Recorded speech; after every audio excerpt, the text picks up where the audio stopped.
Halo, Assalamualaikum warahmatullahi wabarakatuh. Selamat jumpa lagi kita di perkuliahan studi kelayakan bisnis yang sekarang kita sampai di pertemuan ke-8 yaitu pertemuan terakhir. Nah, untuk pertemuan terakhir ini kita akan membahas dua modul yaitu tentang aspek hukum, analisis aspek hukum dan juga penilaian usulan pembiayaan proyek. Nah, ini kita langsung aja masuk ke materi perkuliahannya. Nah, tujuan pembelajaran dari pertemuan kali ini adalah dua tujuan di atas, yaitu untuk modul ke-8, yaitu tentang aspek hukum, yaitu mampu menjelaskan pentingnya dilakukan penilaian aspek hukum, dan juga mampu menjelaskan pentingnya dilakukan penelitian aspek hukum yang berkaitan dengan materi studi kelayakan. Nah, sedangkan tujuan pembelajaran untuk modul ke-9 yaitu adalah mampu menjelaskan berbagai sumber pembiayaan, rencana investasi atau proyek, dan yang terakhir yaitu mampu menyusun suatu laporan studi kelayakan yang sistematis. Langsung saja kita masuk ke modul 8. Nah, di modul ke-8 ini yaitu mengenai analisis aspek hukum. Sebelumnya kita sudah mempelajari banyak aspek di analisa kelayakan bisnis ini ya, mulai dari aspek teknikal, aspek finansial, aspek ekonomi, aspek manajemen, dan sekarang kita sampai kepada aspek hukum.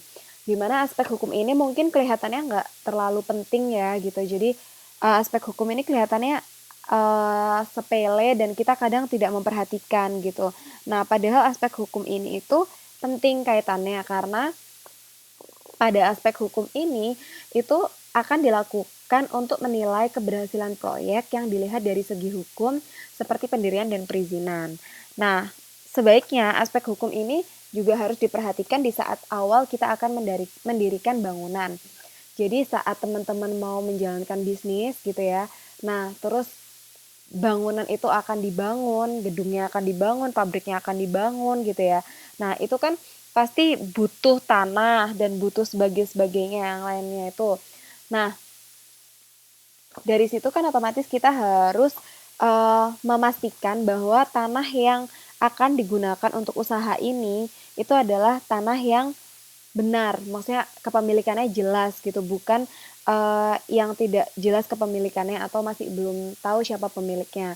Nah, itu harus dipastikan. Karena jika hal tersebut tidak dipastikan dari awal gitu ya, bisa jadi nanti akan terjadi kesalahpahaman nanti ke depannya dan itu nanti akan dapat menghambat uh, usaha teman-teman sendiri gitu.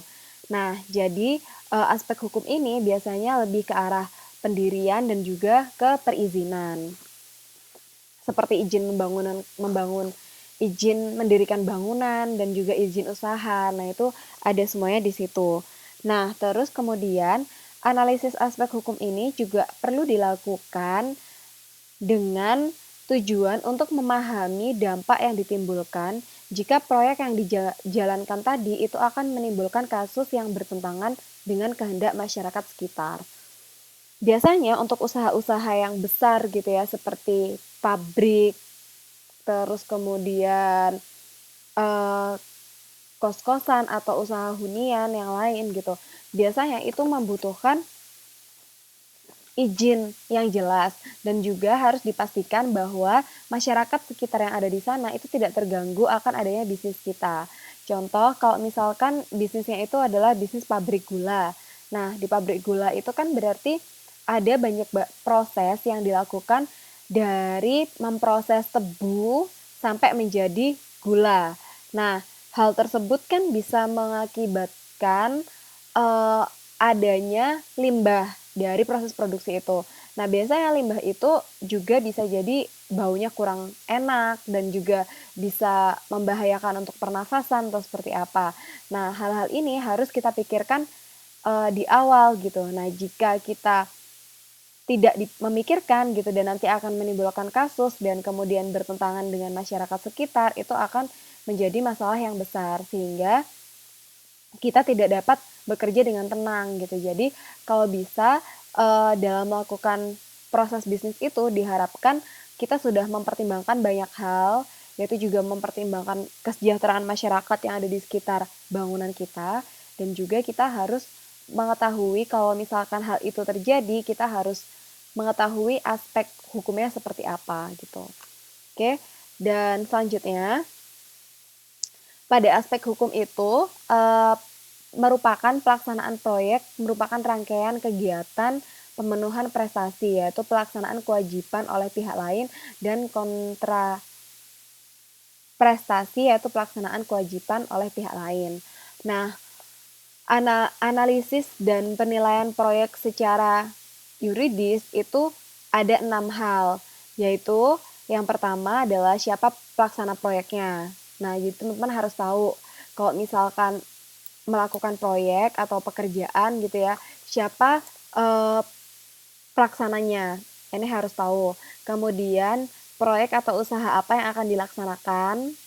Kemudian proyek itu akan dilaksanakan di mana, kapan pelaksanaannya, bagaimana cara pelaksanaannya, dan juga dampak proyek pada aspek hukum dan lingkungan. Jadi analisis ini perlu diperhatikan dalam kita melakukan penilaian proyek secara aspek hukum. Nah, selanjutnya kita akan bahas satu-satu. Nah, tadi kan ada pertanyaan, siapa pelaksana proyek? Pelaksana proyek dalam bentuk yuridis itu dibedakan menjadi 7. Yang pertama adalah perusahaan perorangan, di mana perusahaan perorangan ini merupakan perusahaan yang diawasi dan dikelola oleh seseorang. Contohnya misalkan Mbak Sulastri. Mbak Sulastri bikin usaha. Perusahaannya Mbak Sulastri diawasi sendiri, dikelola sendiri. Nah, itu termasuk perusahaan perseorangan, perusahaan yang dimiliki oleh Mbak Sulastri.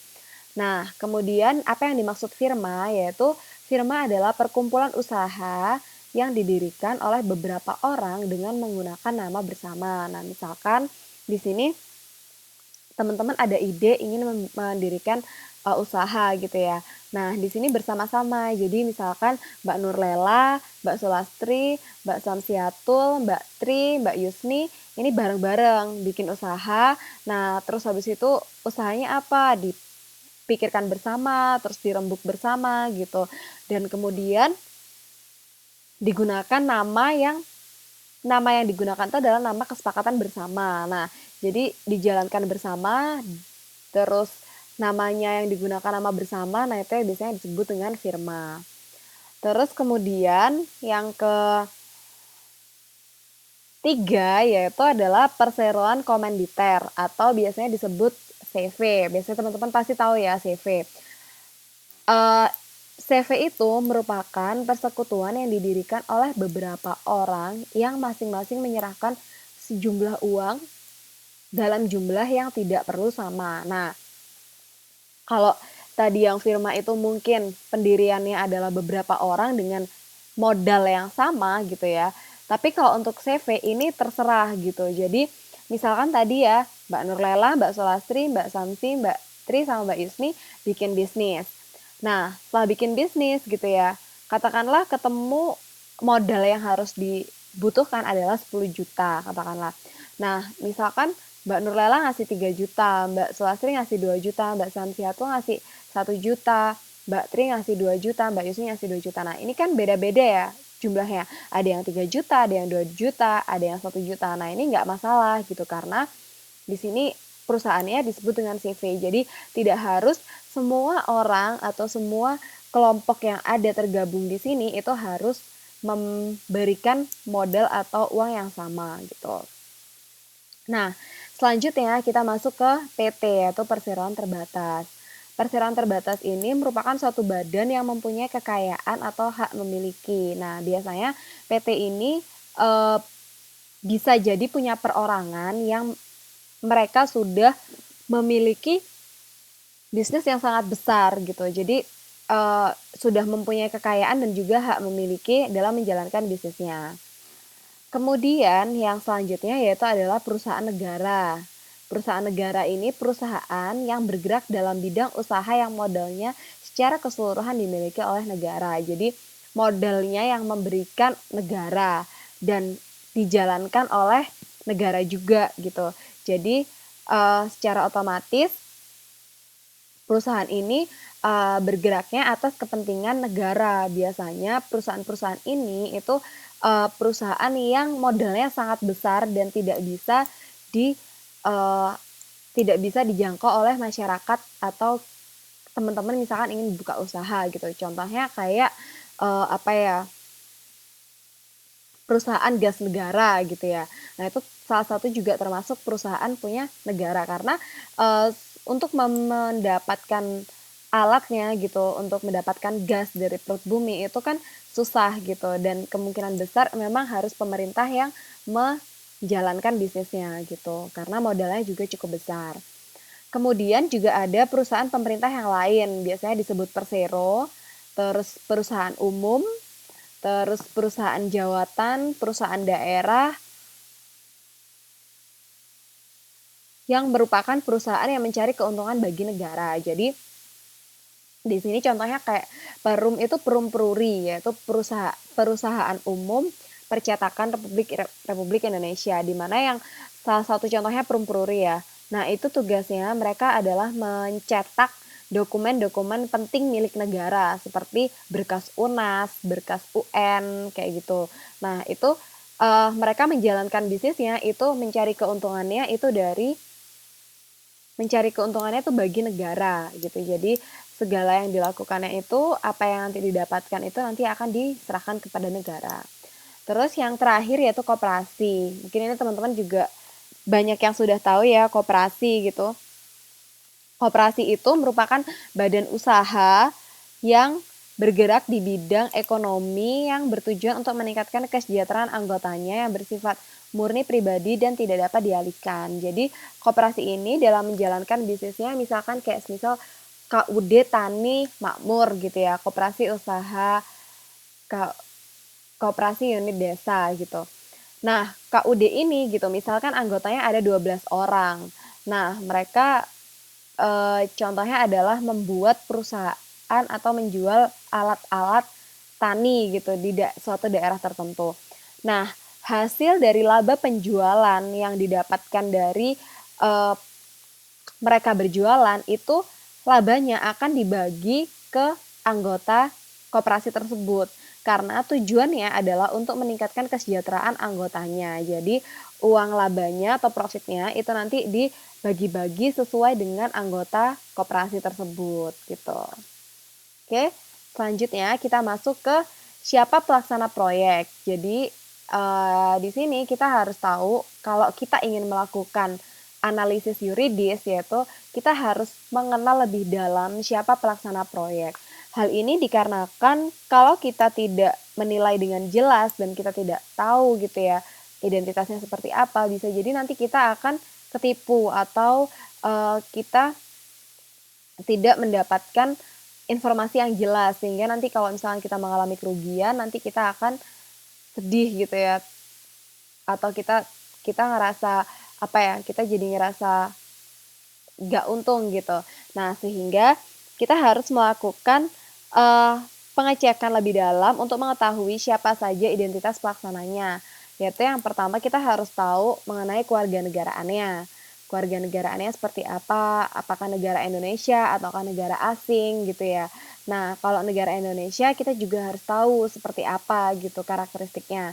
Sedangkan kalau warga negara asing kita akan hati-hati sekali gitu karena saat misalkan ada hal-hal yang tidak berkenan atau ada kerugiannya dan sebagainya gitu dari pihak asing, warga negara asing itu bisa saja nanti mereka langsung meninggalkan Indonesia gitu sehingga nanti kita bisa mendapatkan kerugian. Itu hal-hal yang tidak diinginkan. Nah, terus selanjutnya yaitu informasi bank. Nah, karena apa namanya?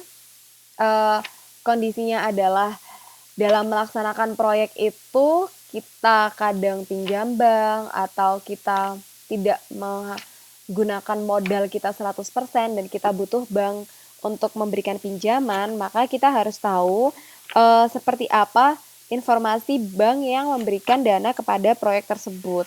Sehingga dari situ kita bisa tahu uh, kredibilitas dari seseorang yang meminjam.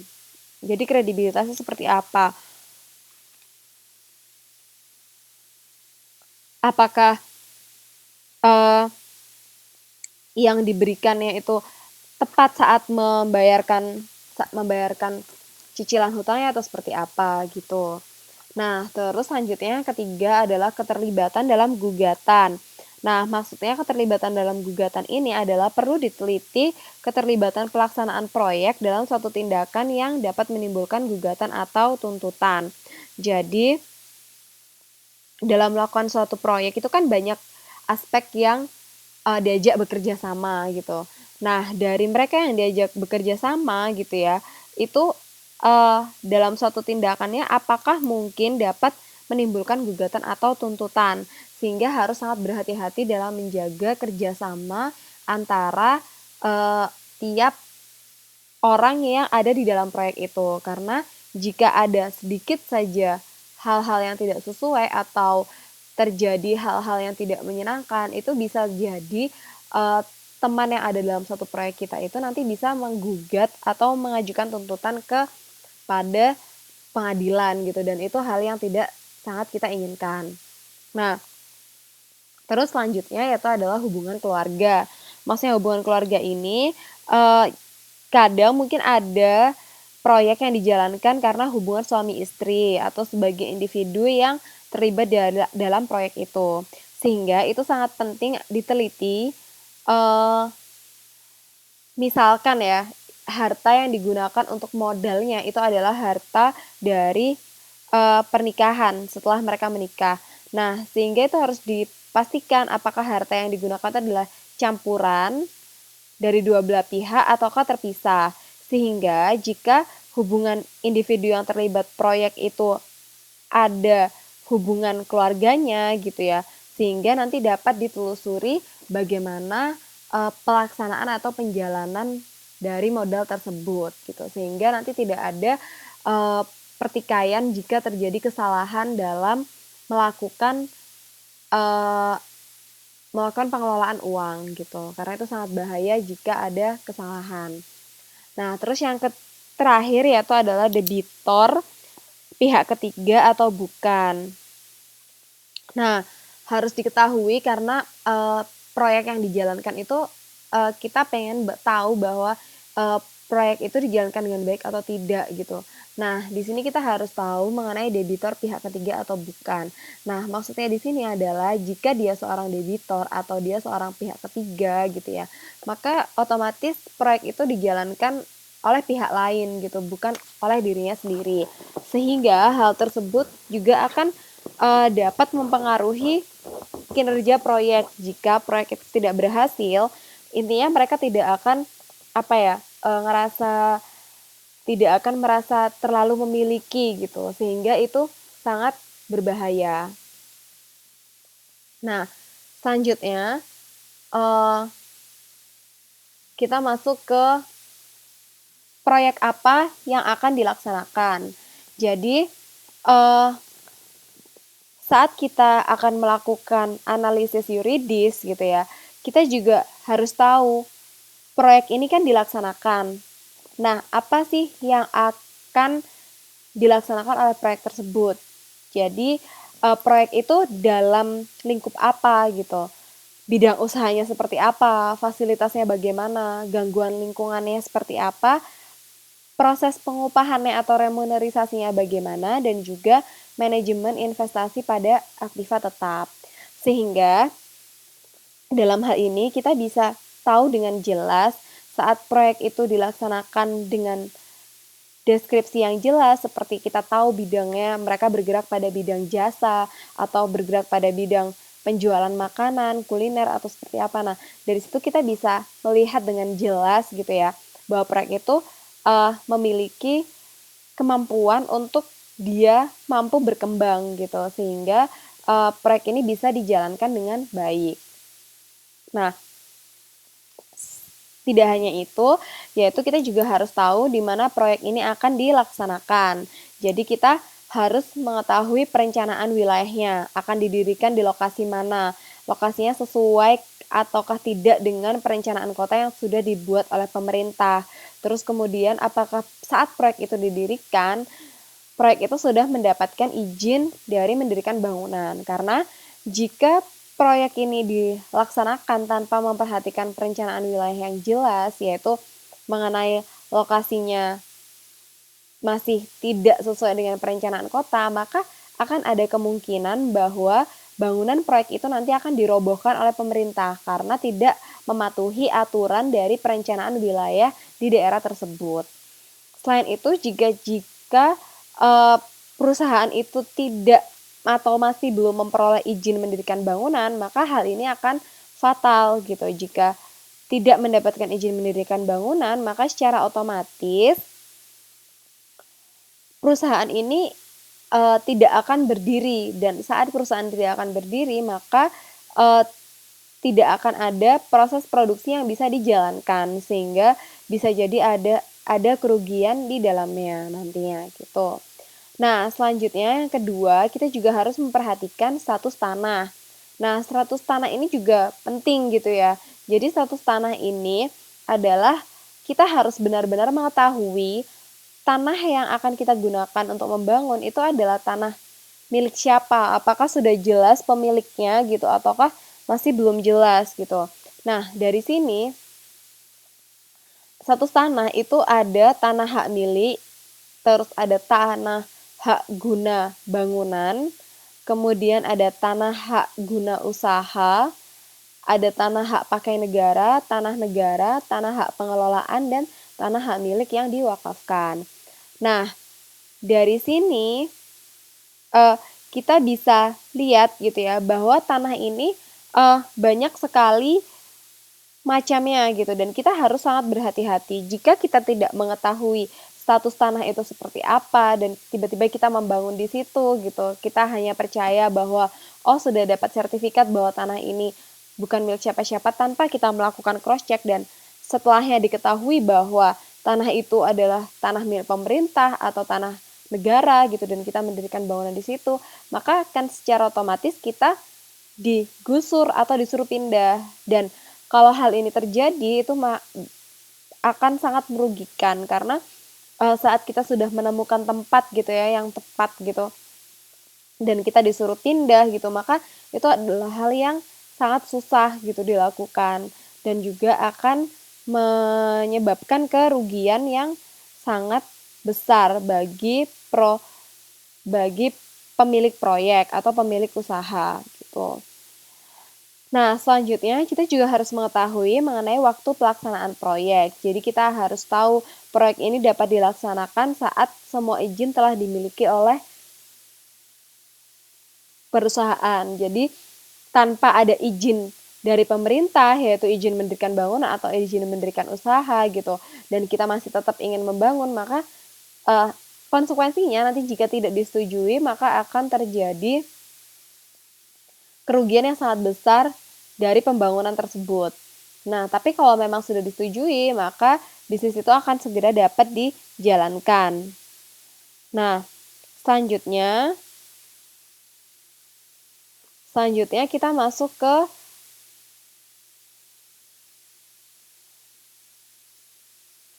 bagaimana cara pelaksanaan proyek. Nah, pelaksanaan proyek ini ada dua cara, yaitu yang pertama tambahan modal dari perorangan atau individu. Jadi saat proyek itu dijalankan gitu ya dan ternyata masih kurang gitu uangnya gitu dan nanti akan ditambahkan, itu ada tambahan modal dari perorangan atau individu sehingga nanti proyek itu akan tetap masih bisa berjalan. Nah, terus yang kedua, saat proyek itu tadi tidak mencukupi gitu ya keuangannya, maka juga bisa ada tambahan modal yang didapat dari lembaga keuangan sehingga tetap proyek itu tetap bisa berjalan dengan tambahan income atau pemasukan dari tempat lain gitu. Oke, selanjutnya kita akan belajar mengenali dampak dan kasus lingkungan. Nah, kegiatan untuk memenuhi tanggung jawab dan kewajiban dalam melaksanakan proyek itu diperlukan penilaian yang ada hubungannya dengan hukum dan lingkungan, serta melindungi hak publik dari kerusakan dan pencemaran lingkungan hukum adat setempat. Nah, di sini mungkin teman-teman bisa ngelihat gambar ya, ada kasus izin PT Semen Indonesia, gugatan warga Rembang ditolak. Jadi, Ini salah satu contoh suatu proyek yang dijalankan gitu ya, tapi masyarakat sekitar itu menolak gitu. Nah, jadi semen Gresik ini ingin ekspansi ke Rembang. Jadi semen Gresik ini mendirikan bangunan di Rembang. Nah, warga Rembang ini menolak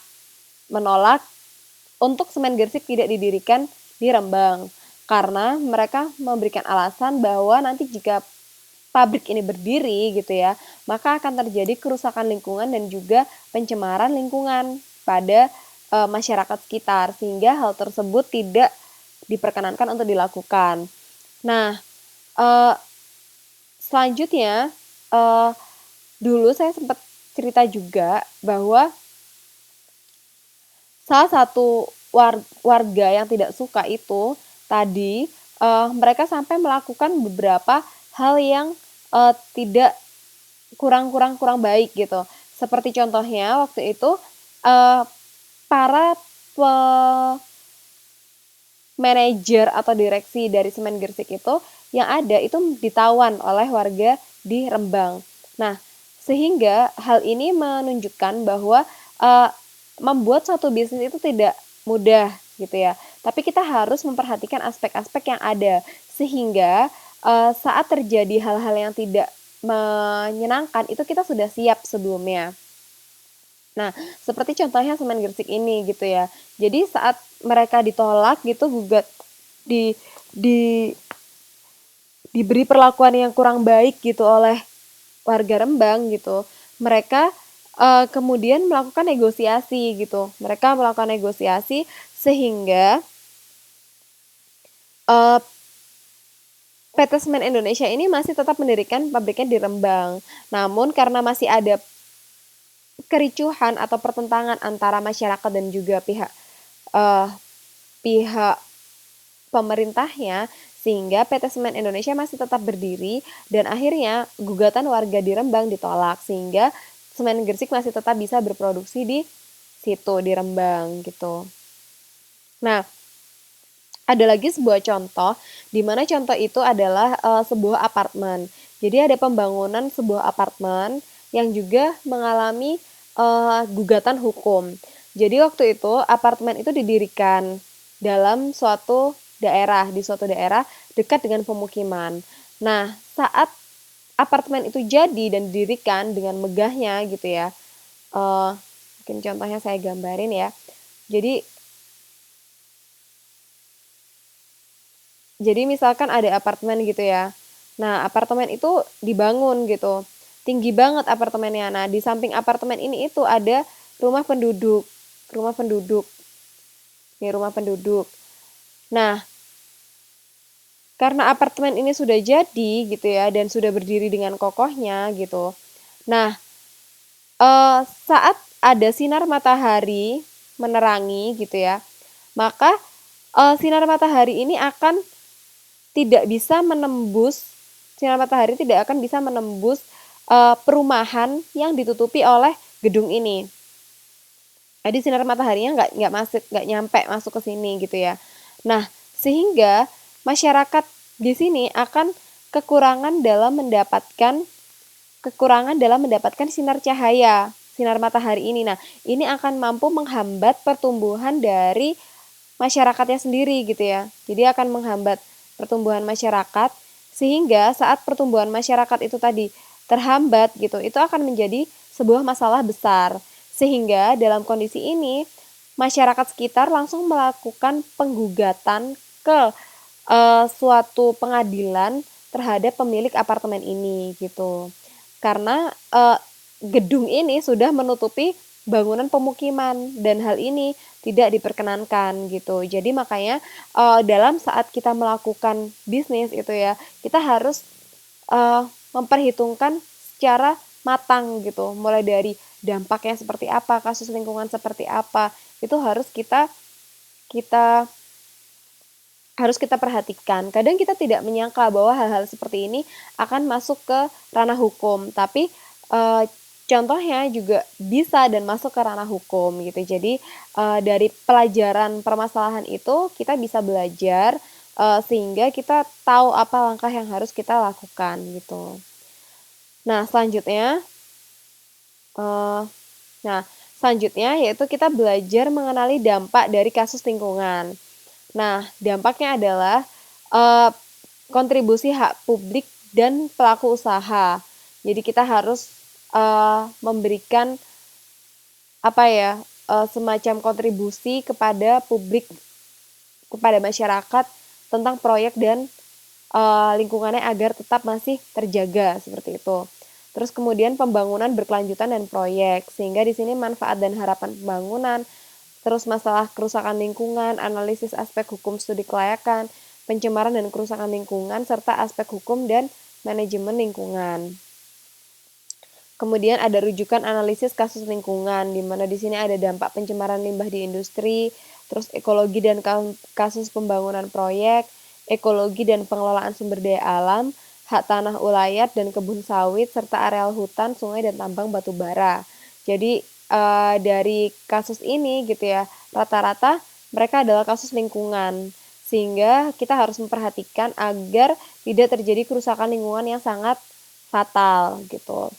Nah, terus kemudian ada implementasi dan analisis dampak kerusakan lingkungan hidup, di mana upaya hukum kasus pencemaran oleh industri kecil, sanksi administrasi, sanksi perdata, kerugian, hubungan kausal, dan relativitas. Sehingga kita harus berhati-hati, kadang kita tidak sadar bahwa apa yang kita lakukan itu ternyata memberikan dampak bagi lingkungan.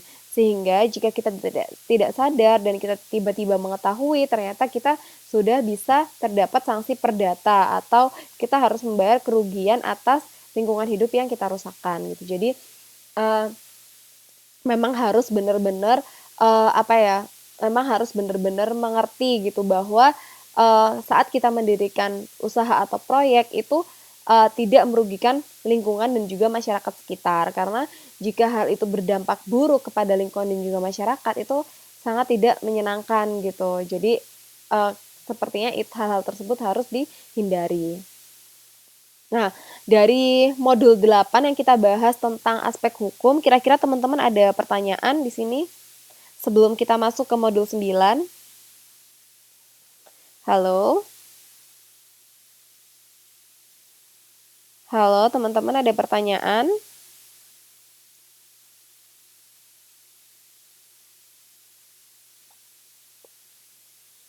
Halo? Dari modul 8 yang sudah kita bahas, teman-teman ada pertanyaan?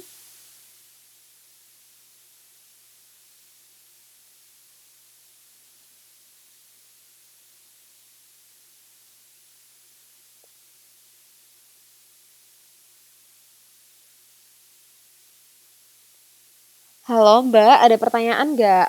Saya absen satu-satu ya. Mbak Iis ada pertanyaan dari modul ke-8 tentang aspek hukum? Halo?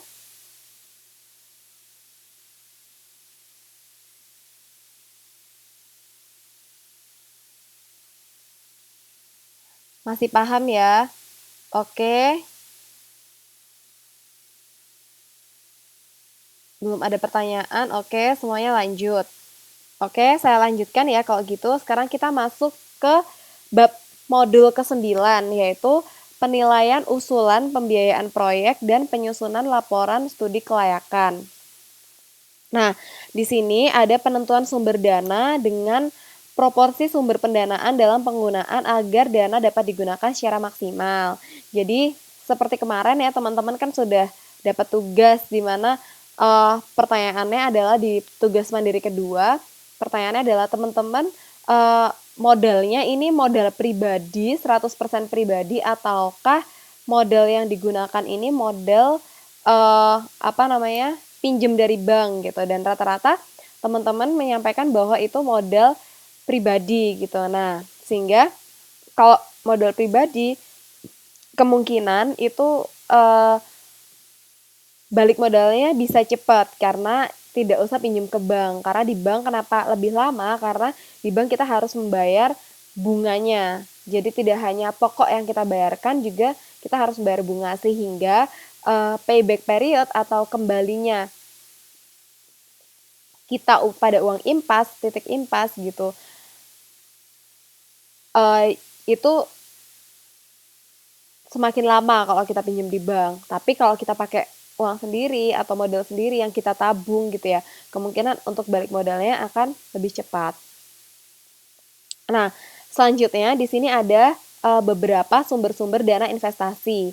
Nah, mungkin di sini bisa teman-teman lihat ya, ada gambarnya. Nah, sumber dana ini itu sangat penting sekali gitu ya, karena pada setiap penggunaannya itu memerlukan pengorbanan. Jadi, dana yang sudah dikumpulkan gitu sama teman-teman untuk usaha gitu ya, itu harus diperhatikan dalam penggunaannya. Karena kalau misalkan dalam menggunakannya itu terserah atau acak-acakan gitu ya, otomatis uang itu tidak akan kembali dan teman-teman akan rugi gitu. Jadi hal-hal tersebut itu kalau bisa dihindari. Nah, dari sini kita bisa lihat ya, sumber dana ini dibedakan menjadi dua. Jadi ada dari dalam dan juga ada dari luar. Nah, dari dalam sendiri ini adalah yang didapatkan oleh perusahaan kita, seperti yang kemarin sudah dibahas ya, yaitu laba ditahan dan juga depresiasi. Laba ditahan ini maksudnya seperti misalkan teman-teman sudah mempunyai laba katakanlah 10 juta. Nah, laba 10 juta ini gitu ya, itu didapatkan dari hasil, misalkan ya teman-teman punya laba 10 juta gitu ya. Nah, teman-teman sudah punya laba 10 juta. Nah, 10 juta ini itu adalah laba yang teman-teman miliki. Ini masih laba kotor. Karena kenapa 10 juta ini masih dibilang laba kotor gitu ya? Karena teman-teman masih harus membayar pajak. Terus kemudian pajak ya. Bentar. Tax. Nah, teman-teman harus membayarkan tax. Selain itu juga teman-teman harus membayar pajak ya. Berarti kan 10 juta ini otomatis berkurang gitu ya. Nah, katakanlah untuk membayar pajak itu teman-teman uangnya tinggal 8 juta. 8 juta. Nah, dari 8 juta ini kan sudah labanya teman-teman gitu, dari laba teman-teman. Nah, dari 8 juta ini adalah yang disebut dengan laba ditahan. 8 juta ini adalah laba yang ditahan, sehingga dari laba ditahan ini juga dapat menjadikan sumber dana untuk teman-teman sendiri. Nah, terus selanjutnya adalah depresiasi. Nah, di sini kenapa depresiasi itu disebut dengan laba atau pemasukan. Kemarin sudah dijelasin ya kenapa depresiasi ini termasuk termasuk dari pemasukan gitu, karena seperti yang kita tahu ya, jadi depresiasi ini itu adalah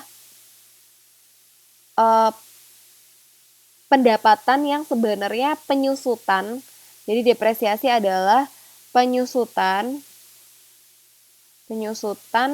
dari mesin dan juga alat-alat yang kita miliki. Gitu. Jadi dari sini kita bisa tahu ya, bahwa depresiasi itu akan memberikan income untuk kita. Kenapa? Karena depresiasi itu sebenarnya adalah penyusutan gitu ya. Tapi depresiasi ini itu diberikan, tidak dikeluarkan oleh perusahaan. Jadi kayak contoh misal teman-teman, ya benar Mbak Iis. Jadi misalkan teman-teman punya mesin gitu ya. Penyusutannya itu katakanlah dari pertama kali dibeli itu adalah dalam 1 tahun penyusutannya 2 juta.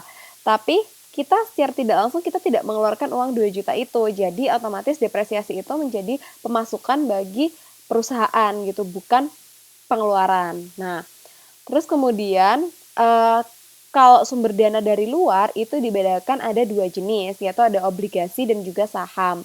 Nah, ini obligasi ataupun saham itu adalah surat-surat berharga di mana ini itu dikeluarkan oleh perusahaan atau juga dikeluarkan oleh pemerintah. Jadi obligasi ini nanti dapat memberikan income juga kepada perusahaan gitu. Oke, selanjutnya kita masuk ke kebutuhan dana. Nah, kebutuhan dana untuk aktiva tetap. Ini pernah dijelaskan di modul di pertemuan keempat kalau nggak salah ya. Jadi kebutuhan dana untuk aktiva tetap ini dibedakan menjadi dua, yaitu ada berwujud dan tak berwujud. Berwujud itu ada tanah, kemudian bangunan, ada pabrik dan mesin, serta fasilitas dan perlengkapan kantor. Jadi terlihat barangnya gitu. Barang-barang kantor, mesin, tanah, dan bangunan yang kita gunakan untuk melakukan usaha. Nah, sedangkan tak berwujud ini masuk ke biaya perencanaan, yaitu seperti analisa kelayakan, terus detail engineering design, dan juga hak paten dan juga lisensi. Ini kemarin sudah saya jelaskan juga di TTM online tatap muka secara langsung ya, bahwa analisa kelayakan yang kita lakukan dan kita pelajari bersama saat ini nanti saat akan kita terapkan untuk membangun suatu perusahaan atau usaha sendiri itu merupakan aktiva tetap gitu yang tidak berwujud karena dia tidak menghasilkan suatu barang utuh gitu ya, tapi dia memberikan informasi kepada kita bahwa saat kita melakukan bisnis gitu ya, dengan modal yang harus kita keluarkan seperti ini, kita menggunakannya seperti ini, maka nanti kita akan dapat balik modal pada tahun keberapa gitu. Dan juga pada paten dan lisensi biasanya digunakan untuk kita memproduksi suatu barang yang sudah diciptakan oleh orang lain. Jadi kita harus mempunyai hak paten atau lisensi untuk memproduksinya gitu. Nah, selanjutnya ada kebutuhan dana untuk modal kerja. Nah, kebutuhan dana untuk modal kerja ini gitu ya, itu ada dibedakan menjadi dua, yaitu modal kerja bruto dan juga modal kerja neto. Nah, modal kerja bruto ini adalah menunjukkan semua investasi yang diperlukan untuk aktiva lancar yang terdiri dari kas, surat-surat berharga, piutang, dan juga persediaan. Nah, untuk modal kerja neto itu merupakan selisih antara aktiva lancar dengan uang utang jangka pendek. Kemudian aktiva lancar adalah aktiva yang untuk berubah menjadi kas memerlukan waktu yang pendek, kurang dari 1 tahun atau 1 siklus produksi. Jadi, dana modal untuk modal kerja ini dibedakan menjadi dua itu, yaitu bruto dan neto gitu. Oke, selanjutnya kita masuk ke sumber dana. Nah, di sini di sumber dana itu ada beberapa macam. Yang pertama adalah modal sendiri. Kalau modal sendiri pasti teman-teman sudah tahu ya, modal sendiri itu uang dari milik pribadi. Terus kemudian kita masuk ke saham. Saham itu biasanya diperoleh dari penerbitan saham pasar modal.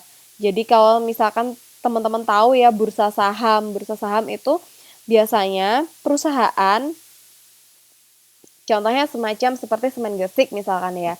Nah, Semen Gresik itu kan suatu perusahaan. Nah, perusahaan itu ingin memutuskan go public atau menghimpun dana masyarakat untuk digunakan sebagai proses produksi. Nah, sehingga Semen Gresik ini harus membuat surat yaitu yang dinamakan saham dan dijual kepada masyarakat secara umum. Nah, saat perusahaan ini, saat Semen Gresik itu katakanlah mendapatkan keuntungan, maka secara otomatis harga saham itu akan naik gitu. Tapi saat perusahaan itu mengalami kerugian, otomatis harga saham itu akan anjlok.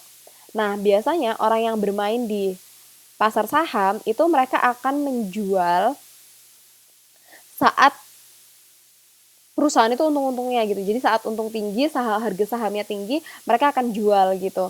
Dan saat harganya turun, mereka akan beli gitu. Dan itu merupakan sebuah insting di mana saat jual beli saham ini gitu ya, itu menjadi suatu hal yang bisa juga menjadikan income gitu.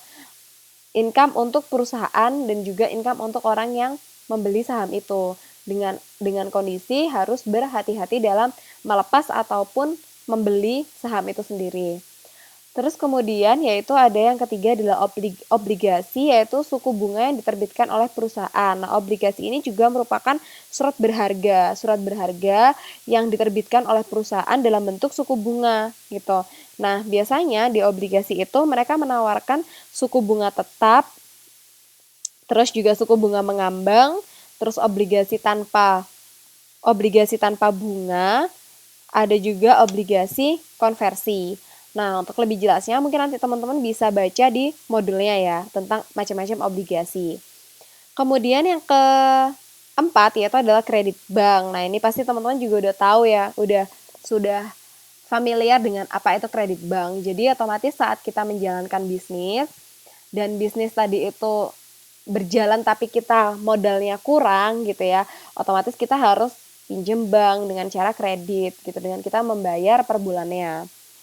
Tuh, kemudian selanjutnya ada leasing atau sewa guna.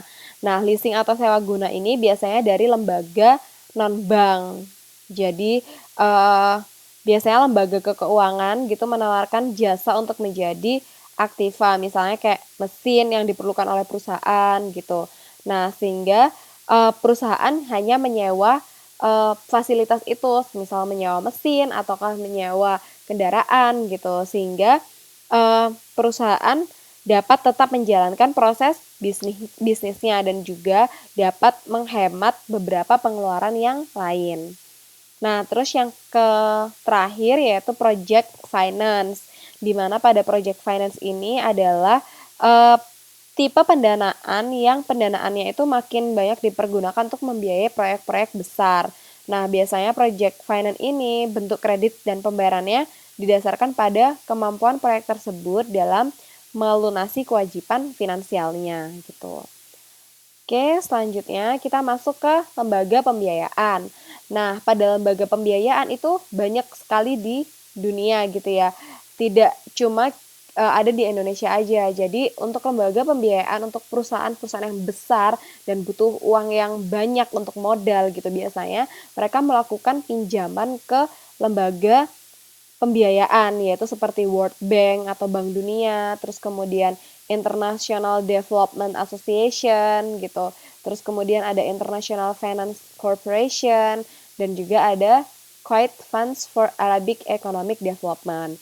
Nah, biasanya untuk kita melakukan peminjaman kepada beberapa lembaga pembiayaan ini gitu ya, biasanya prosesnya adalah kita harus memiliki usaha yang sudah besar dan juga menjanjikan income-nya. Kemudian kita ingin ekspansi bisnis baru lagi sehingga kita butuh modal untuk itu gitu, dan kita meminjam pada lembaga pembiayaan, karena lembaga pembiayaan ini tidak akan serta-merta dengan mudahnya memberikan uangnya kepada kita gitu ya, karena lembaga pembiayaan ini harus memastikan bahwa apa yang dilakukan gitu, uang yang mereka pinjamkan itu adalah pada suatu usaha atau perusahaan yang memang memiliki kredibilitas yang baik gitu, tidak serta-merta perusahaan yang tidak memiliki reputasi yang bagus terus kemudian mereka bisa memberikan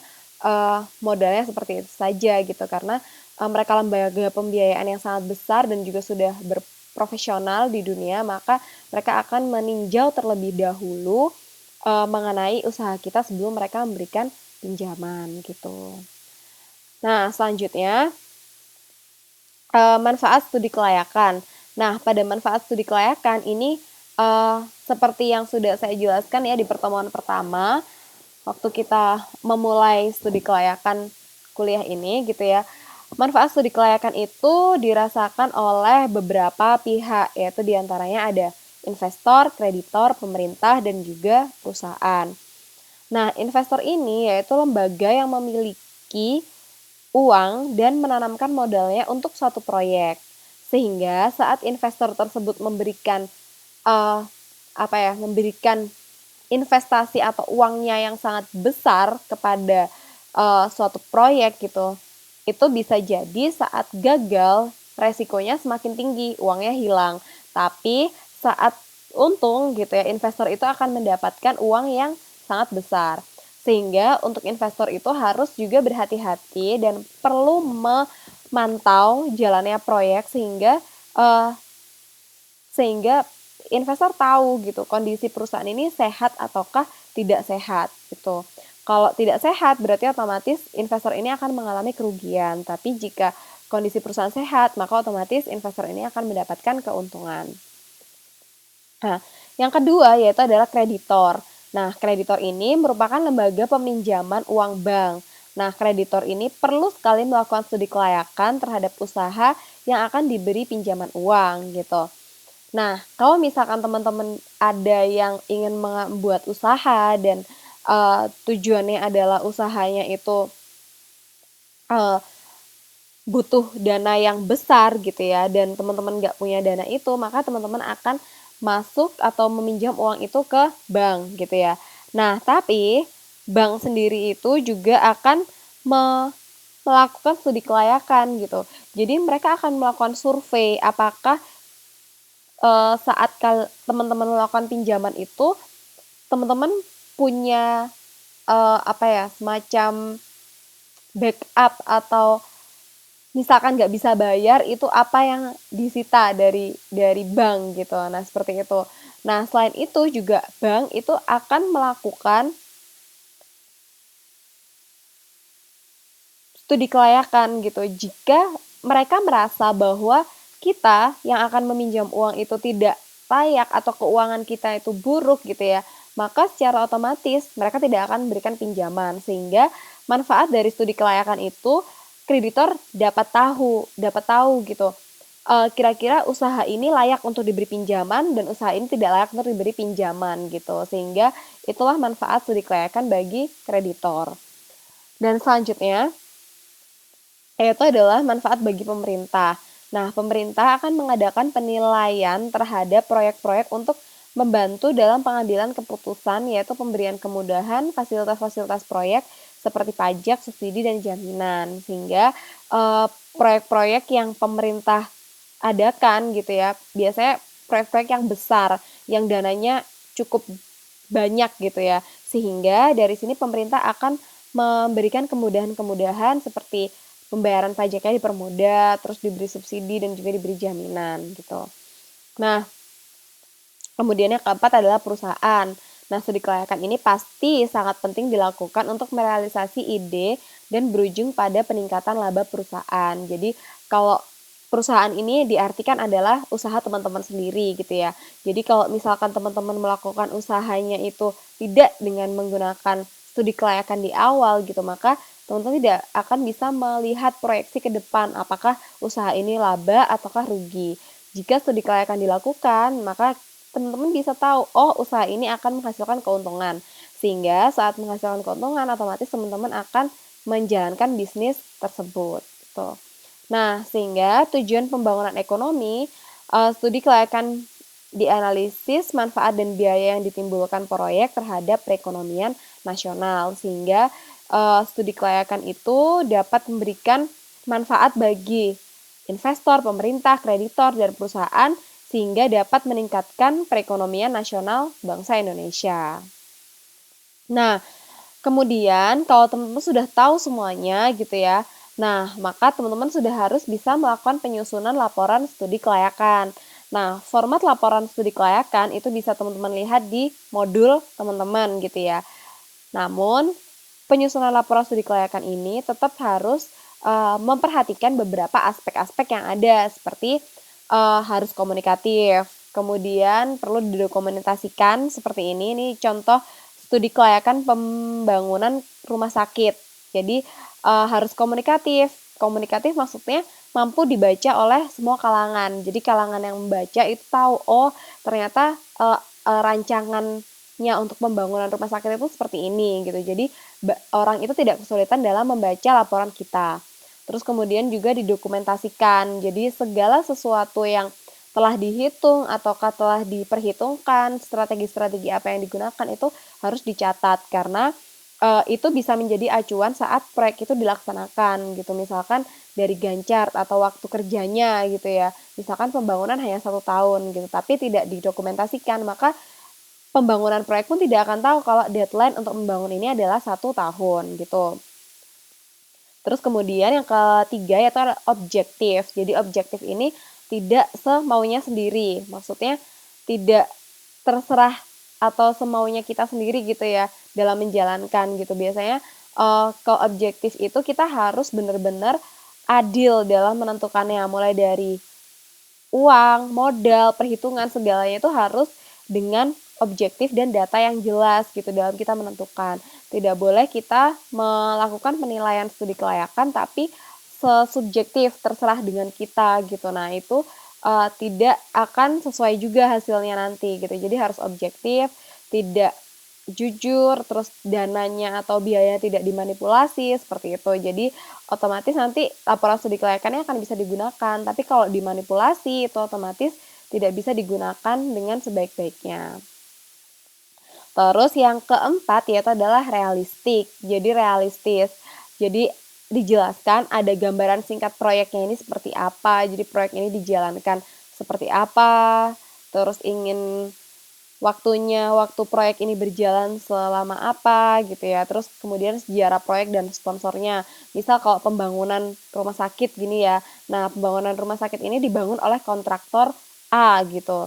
Nah, jadi kita harus menjelaskan kontraktor A ini bekerja untuk proyek tersebut dengan lalalalala gitu ya. Jadi dijelasin.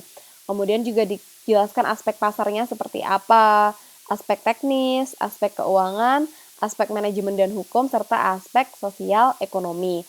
Sehingga saat ini semua sudah kita lakukan dan kita sudah melakukan penyusunan laporan studi kerja atau studi kelayakan kerja ini, studi kelayakan bisnis, maka otomatis kita akan mendapatkan pengetahuan yaitu tentang bagaimana membuat laporan studi kelayakan yang baik dan benar gitu. Oke, ini materi terakhir dari modul 9 yaitu mengenai penyusunan laporan studi kerja. Nanti mungkin teman-teman bisa lihat format lebih jelasnya di modul ya, modul masing-masing gitu. Nah, dari sini teman-teman ada yang ditanyakan?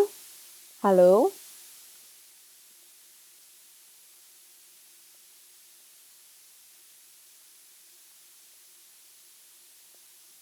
Kalau bisa ada yang ditanyakan atau ingin didiskusikan, mungkin kita masih bisa diskusi karena waktunya masih ada. Iya, jadi ini kelas terakhir Mbak, karena kita sudah menjalani pertemuan ini 8 kali ya. Jadi ini yang terakhir.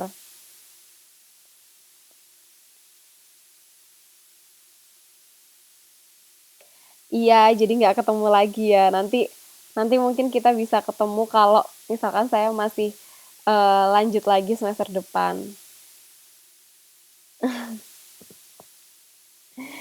Iya, jadi teman-teman semangat ya untuk UASnya. Jadi kurang 2 minggu lagi. Jadi belajar yang rajin gitu. Nanti semoga bisa jawab semua pertanyaan dengan baik gitu. Amin. Kira-kira ada pertanyaan Mbak mulai dari modul 8 sampai 9 yang saya jelaskan hari ini?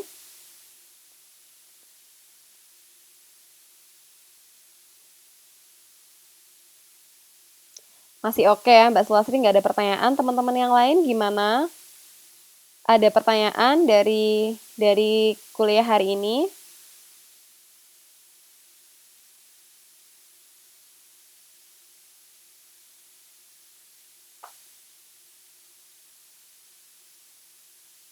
Oke. Uh, Oke, kalau misalkan teori teman-teman bisa baca juga ya. Nah, terus kalau misalkan nanti teman-teman ini apa namanya ada kesulitan gitu ya dalam belajarnya gitu, mungkin bisa nanya-nanya juga, bisa diskusi juga gitu ya, nggak hanya di kuliah ini, mungkin bisa ngechat atau seperti apa gitu. Insya Allah nanti kalau saya ada waktu ntar saya jawab gitu.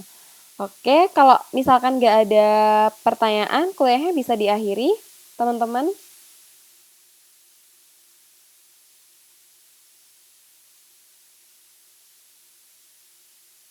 Bisa ya, jadi kuliahnya akan saya akhiri.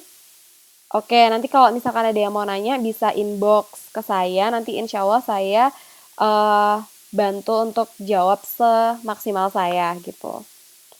Oke. Oh iya, buat teman-teman yang masih belum mengumpulkan tugasnya ya, tolong segera dikumpulkan gitu karena eh, nilainya segera saya setor ke pusat gitu. Oke. Oke, gitu aja ya. Kalau gitu mungkin kuliahnya bisa saya akhiri. Nah, sebelum saya akhiri, di sini saya ada kata-kata buat teman-teman, yaitu di sini kata-katanya never give up. There is no such thing as an ending, just a new beginning. Jadi buat teman-teman jangan pernah menyerah saat menghadapi kesulitan apapun gitu ya.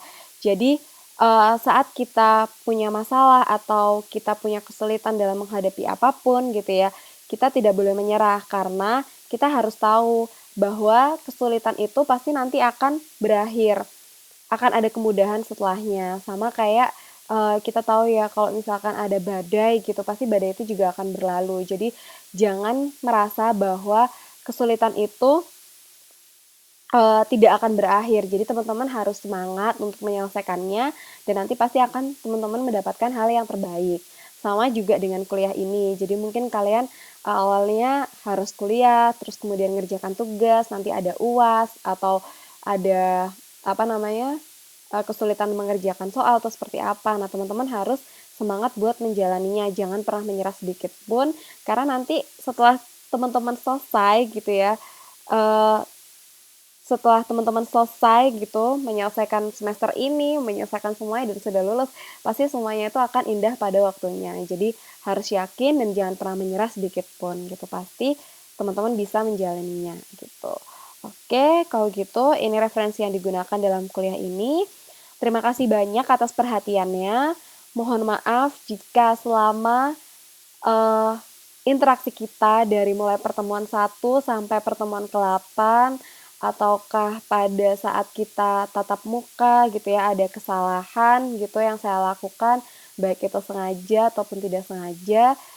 Saya mohon maaf sebesar-besarnya dan terima kasih banyak buat teman-teman yang selama ini sudah sangat kooperatif dan juga sudah sangat baik dalam mengerjakan tugas-tugasnya.